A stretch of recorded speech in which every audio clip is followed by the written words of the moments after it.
बीड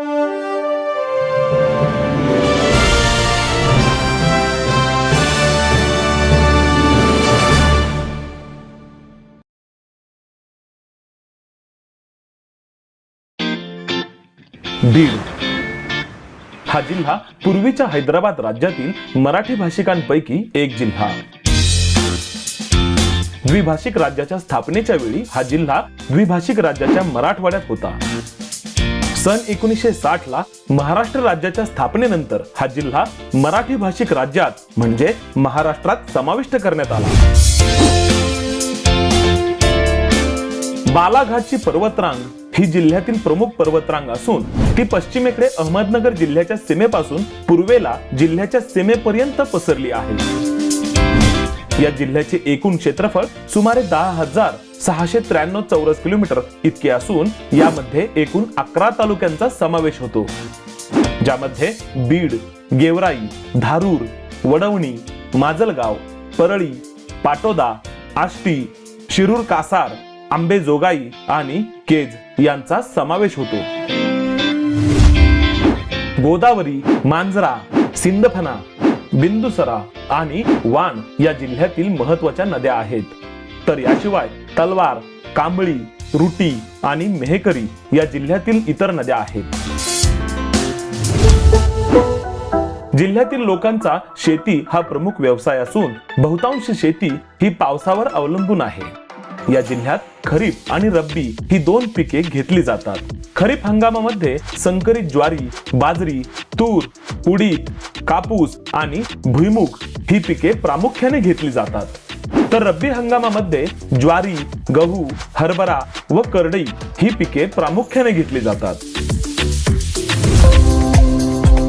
बीड जिल्ह्याला अनेक थोर व्यक्तिमत्वांचा वारसा लाभलेला आहे, ज्यामध्ये श्री संत भगवान बाबा, श्री संत वामनभाऊ महाराज आणि आद्य कवी मुकुंदराज, तसेच आद्यगणित तज्ञ आणि शून्य या संकल्पनेचे जनक भास्कराचार्य यांचा 12व्या शतकात बीड जिल्ह्यात जन्म झाला असल्याची नोंद इतिहासात आढळते. याशिवाय गणेश महात्म्यात ज्या प्रमुख गणपती मंदिरांचा उल्लेख केला आहे त्यापैकी 4 गणेश मंदिरे याच जिल्ह्यात आहेत.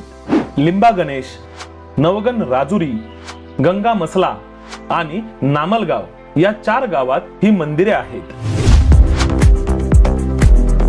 या जिल्ह्यात अनेक तीर्थक्षेत्र आणि पर्यटन स्थळे आहेत. चला तर पाहूयात. श्री क्षेत्र कंकालेश्वर. बीड येथे कंकालेश्वराचे सुरेख मंदिर आहे. या मंदिराचे बांधकाम यादवकालीन असून येथील शिल्पाची वैशिष्ट्ये आणि बारकाईने केलेले कोरीव काम आजही या शिल्पांवर स्पष्टपणे दिसते. याशिवाय येथे जटाशंकराचे मंदिर असून बीडच्या परिसरात पूर्वेला खंडेश्वरी या कोल्हापूर निवासिनीचे मंदिर तर उत्तरेला खंडोबाचे देऊळ आहे.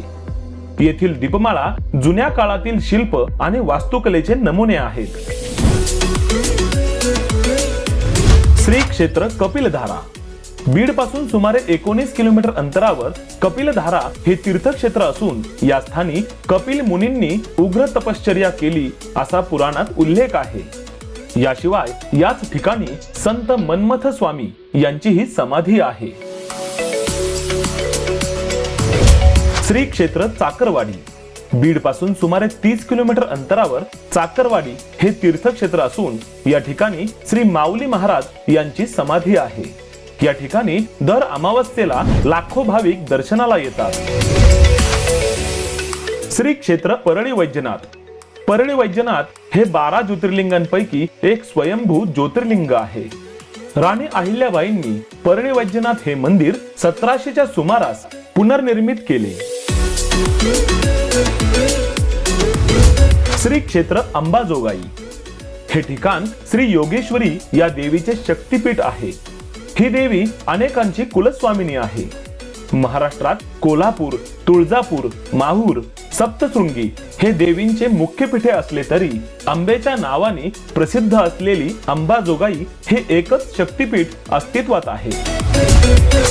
याशिवाय येथे मराठी भाषेचे आद्य कवी श्री मुकुंदराज यांची समाधी अंबाजोगाई शहराच्या वायव्य दिशेस सुमारे 5 किलोमीटर अंतरावर आहे. त्यांनी विवेक सिंधू हा मराठी भाषेतील आद्य ग्रंथ लिहिला. हजरत शहेनशाह वली दर्गा.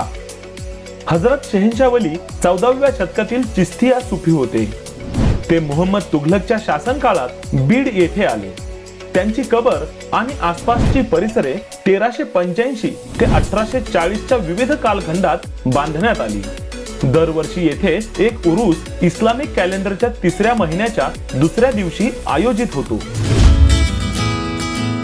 श्री क्षेत्र सौताडा या निसर्गरम्य परिसरामध्ये भगवान शंकराचे मंदिर आहे. येथील शिवलिंग वाळूचे बनलेले असून प्रभू श्रीरामाने हे शिवलिंग स्थापन केले आहे. यामुळेच याला रामेश्वर असे म्हणतात. या परिसरामध्ये नयनरम्य असा धबधबा आहे. याशिवाय या जिल्ह्यात अनेक प्रेक्षणीय आणि धार्मिक स्थळे आहेत जिथे पर्यटकांनी आवर्जून भेट द्यायला हवी.